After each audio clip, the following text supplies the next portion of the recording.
हे पाह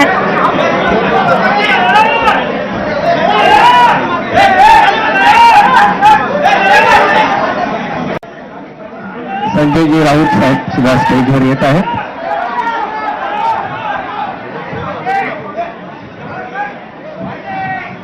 ज्या क्षणाची आपण सर्वजण आतुरतेने वाट पाहत होता, सारा महाराष्ट्र वाट पाहत होता, संपूर्ण देशाचं लक्ष ज्या क्षणाकडे लागलेलं होतं, तो क्षण शिवसेना पक्षप्रमुख आदरणीय उद्धवसाहेब ठाकरे, महाराष्ट्र नवनिर्माण सेनेचे अध्यक्ष आदरणीय राजसाहेब ठाकरे आणि त्याचबरोबर आता याच पीठावर आहेत संजयजी राऊत. ऑडिओ त्याला पाहिजे. ऑडिओ या ठिकाणी या पत्रकार परिषदेत युवासेना प्रमुख आदित्यजी ठाकरे, अमितजी ठाकरे, त्याचबरोबर रश्मी वहिनी, शर्मिला वहिनी हे सर्वजण उपस्थित आहेत.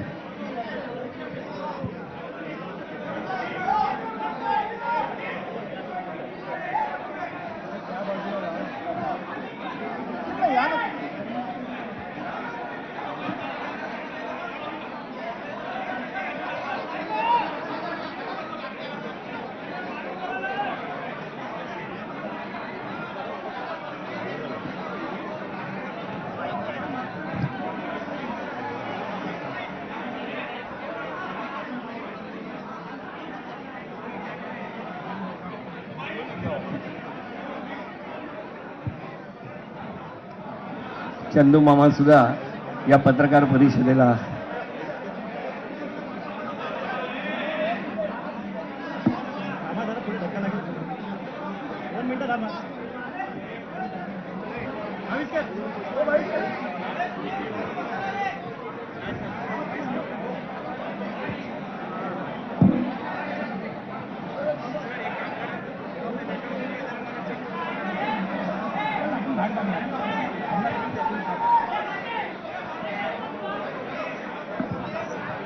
हॅलो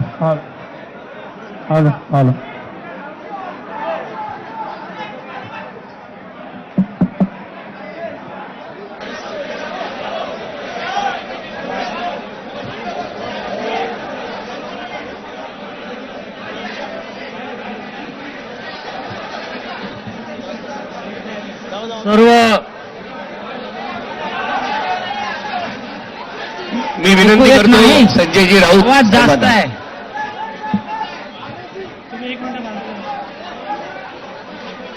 सर्व पत्रकार बंधूंचं स्वागत. ज्या संख्येनं आपण सर्व इथे उपस्थित आहात आणि आपल्यातला उत्साह जो दिसतोय ते पाहता एक गोष्ट नक्की आहे की आजचा दिवस महाराष्ट्रासाठी ऐतिहासिक आहे. सकाळी मी कोणाला तरी सांगितलं की आजच्या दिवसाचं महत्व काय आहे.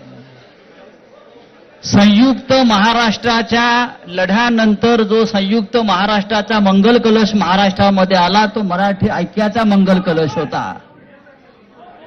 आणि आज पुन्हा एकदा हा मराठी ऐक्याचा मंगल कलश घेऊन सन्माननीय उद्धव ठाकरे आणि सन्माननीय राज ठाकरे आपल्या समोर आलेले आहेत. तोच आनंदाचा क्षण आज महाराष्ट्राच्या जीवनामध्ये आलेला आहे. मी अजिबात यापुढे काही बोलणार नाही. हाच मंगल कलश मुंबईसह अनेक महानगरपालिकांमध्ये विजयी भगवा ध्वज फडकवल्याशिवाय राहणार नाही. आणि या महाराष्ट्राला फक्त ठाकरेच नेतृत्व देऊ शकतात आणि महाराष्ट्र ठाकरेंच्याच मागे जाईल हे सांगणारी आजची पत्रकार परिषद आणि आजचा दिवस आहे. मी यापुढे सूत्र ही माननीय उद्धव ठाकरे व माननीय राज ठाकरे यांच्याकडे देतो.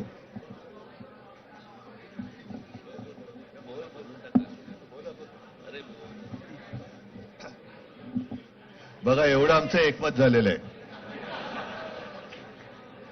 सर्वांचं स्वागत करतोय आणि आता संजय राऊत यांनी संयुक्त महाराष्ट्राच्या लढ्याची आठवण करून दिली. तो जो मंगल कलश आणला गेला तो काही सत्यनारायणाच्या पूजेसारखा आणला गेला नाही. त्याच्या मागे खूप मोठा संघर्ष झालेला आहे. 105, 107 किंवा त्याहूनही जास्त मराठी माणसांनी बलिदान देऊन मुंबई महाराष्ट्राला मिळवून दिली आणि त्याची आठवण आज होणं स्वाभाविक आहे. कारण आम्ही आज दोघंही इथे बसलेलो आहोत. ठाकरे बंधू, आमच्या दोघांचेही आजोबा प्रबोधनकार हे संयुक्त महाराष्ट्राच्या लढ्यामध्ये पहिल्या 5 सेनापतींमधले एक सेनापती. त्यांच्यासोबत माझे वडील म्हणजे शिवसेना प्रमुख हिंदू हृदय सम्राट बाळासाहेब ठाकरे, राजचे वडील म्हणजे माझे काका श्रीकांतजी ठाकरे, म्हणजे अख्खं ठाकरे घराणं त्यावेळेला मुंबईसाठी संघर्ष करत होता. त्याच्यानंतरचा इतिहास मी काही आता तुम्हाला सांगत बसत नाही. पण मुंबई महाराष्ट्राने मिळवल्यानंतर मुंबईमध्येच मराठी माणसाच्या उरावरती उपरे नाचायला लागले आणि त्यावेळेला न्याय हक्कासाठी शिवसेना प्रमुखांना शिवसेनेला जन्म द्यावा लागला. साधारणतः 60-65 वर्ष आता होतील. पुढच्या वर्षी शिवसेनेला 60 वर्ष होतील. इतकी वर्ष व्यवस्थित गेली आणि आज परत आपण पाहतो आहोत की मुंबईचे लचके, मुंबईच्या चिंधड्या उडवायच्या हे मनसुबे त्यावेळेला ज्यांना मुंबई पाहिजे होती त्यांचेच प्रतिनिधी जे वरती दोघं जण, वरती म्हणजे इकडे नाही दिल्लीत बसलेले आहेत, त्यांचे मनसुबे आहेत.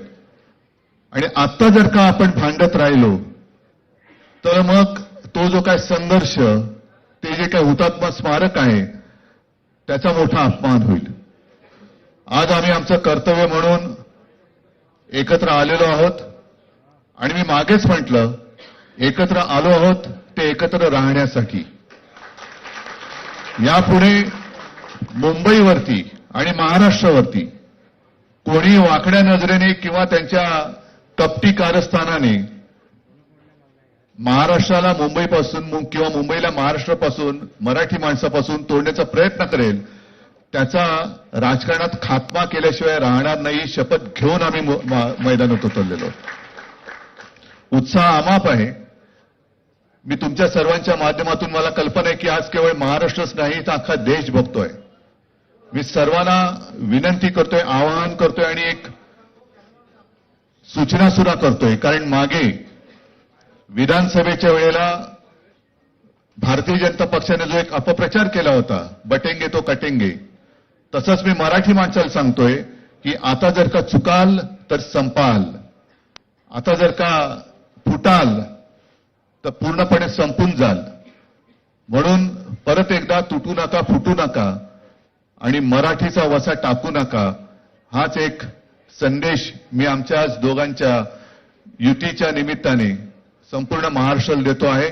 आणि मला खात्री आहे की मराठी माणूस हा सहसा कोणाच्या वाटेला जात नाही, पण त्याच्या वाटेला जर का कोणी आलाच तर त्याला परत जाऊ देत नाही. मी सगळ्यांना परत मनापासून धन्यवाद देतो. आणि राज,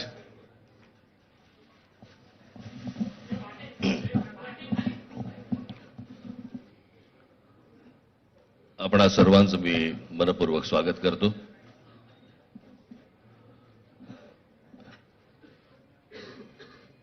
जे काय बाकी बोलायचंय ते सगळं जाहीर सभा जेव्हा सुरू होतील त्यावेळेला बोलूच आम्ही.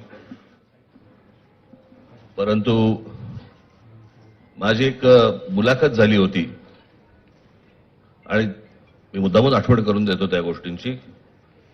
आणि त्या मुलाखतीमध्ये मी असं म्हटलं होतं की कुठल्याही वादापेक्षा आणि भांडणापेक्षा महाराष्ट्र मोठा आहे. आणि मला असं वाटतं तिथून त्या आज आम्ही एकत्र येण्याची सुरुवात त्या वाक्यापासून झाली.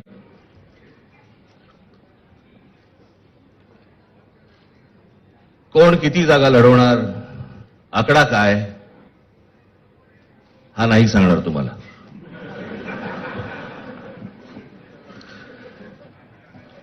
महाराष्ट्रामध्ये सध्या लहान मुलं पळवण्याची खूप टोळ्या फिरतायत. त्याच्यामध्ये 2 टोळ्या अजून जास्ती ऍड झालेल्या आहेत. ते राजकीय पक्षांमधली मुलं पळवतात आणि जे निवडणुका लढवणार आहेत त्या लढवणाऱ्या सर्व उमेदवारांना दोन्ही पक्षांकडनं उमेदवारी दिली जाईल. ती कधी भरायची, केव्हा भरायची ते आपल्याला कळवलं जाईल. आज फक्त आपल्या समोर एकच गोष्ट मी आपल्याला सांगू इच्छितो की बरेच दिवस ज्याची प्रतीक्षा महाराष्ट्र करत होता ती शिवसेना आणि महाराष्ट्र नवनिर्माण सेनेची युती झाली हे आज आम्ही आपल्याला जाहीर करत आहोत.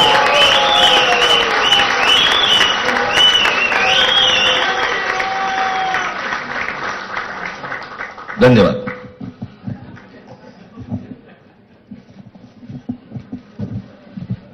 आकड्याचा खेळ संपला ते बरं झालं. नाही, आकड्यांचा खेळ आता सांगायचं नाही. ही युती संपूर्ण महाराष्ट्रासाठी आहे का? कारण अनेक ठिकाणी असं होऊ शकतं. अजून बाकीच्या महापालिकांमध्ये सुद्धा कालपर्यंत युती झालेली जशी नाशिकमध्ये झालेली आहे, बाकीच्या ज्या महापालिका आहेत त्यांची सुद्धा त्यांच्या तिथल्याही युतीवरती आज उद्याच शिक्कामोर्तब होईल. उद्धव ठाकरेंची शेवटची निवडणूक असेल. या इलेक्शनमध्ये त्याचे कार्यकर्तेच राहणार नाहीत असे भाजपचे लोक म्हणतात. लोक कोण? रावसाहेब दानवे ते स्वतः हरले भोकर स्वतःचा पराभव. त्यांच्यावरती प्रतिक्रिया देण्याच्या तरी पातळीचे राहिलेत का ते? त्यांना त्यांच्या पक्षात सुद्धा कोण विचारत नाही. जाऊ दे. मला असं वाटतं की उत्तरं देवांना द्यावीत, दानवांना नाहीत.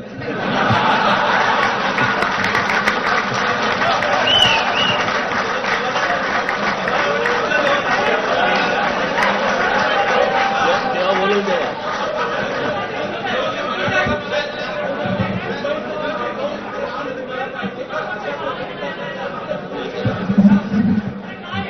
मुंबईचा महापौर मराठीच होणार आणि तो आमचाच होणार.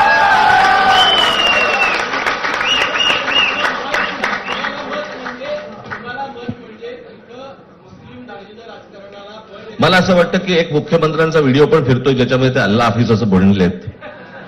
बरोबर ना? तर या गोष्टी त्यांनी सांगू नयेत. माझ्याकडे खूप व्हिडिओज आहेत.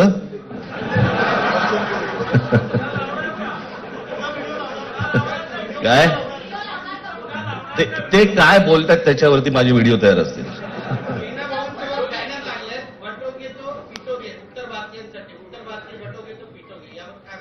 काय म्हणायचंय? काय म्हणायचं त्याच्यावर? सगळ्यावर कसं बोलायचं रे?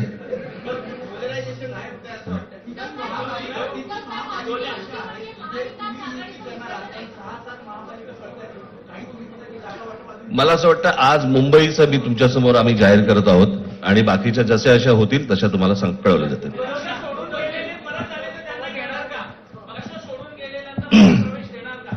मग कोण गेलेत?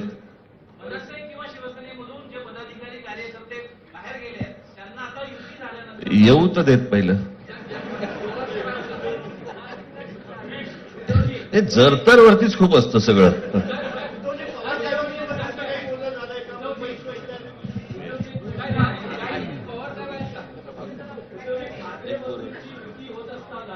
महाविकास आघाडी फूट पडलेली आहे. काँग्रेस स्वबळावर लढतो आहे आणि जे भाजपला हवंय तेच होताना दिसतं आहे. कारण परप्रांतीय आणि मुस्लिम मतं कदाचित भाजपला काय हवंय ते भाजपने पाहावं, मराठी माणसाला काय पाहिजे ते आम्ही पाहतो.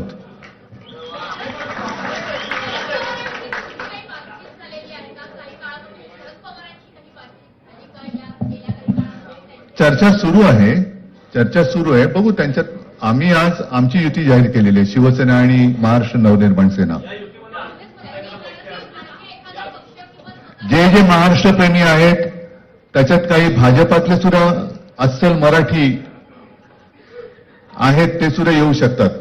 ही महाराष्ट्र रक्षणासाठी महाराष्ट्र प्रेमींची युती आहे. त्याच्यात काही जण भाजपमध्ये सुद्धा आहेत, त्यांना हे जे काही चालले ते पाहवत नाहीये किंवा सहन होत नाहीये, ते सुद्धा येऊ शकतात.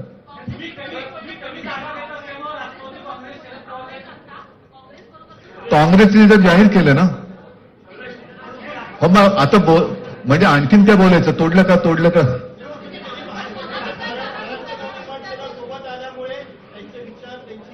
बघा, मला बाकी कोण काय म्हणते त्याच्याशी काही कर्तव्य नाही.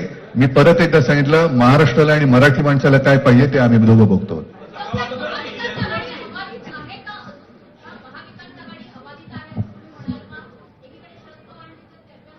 सगळे पक्ष बाहेर पडून आघाडी अबाधित आहे.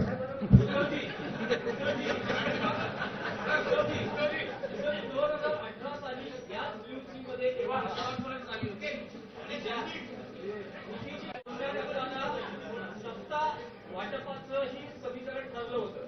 आज ठाकरे बंधूंची युती जाहीर होत असताना जर महापालिकेत सत्ता आली तर सत्ता वाटपाचा काही प्रश्न आहे का? त्यावेळेला आम्ही हा निर्णय जाहीर केला होता आणि नंतर काय झालं तुम्हाला माहिती आहे. म्हणून आज आम्ही तो निर्णय जाहीर करत नाही आहोत.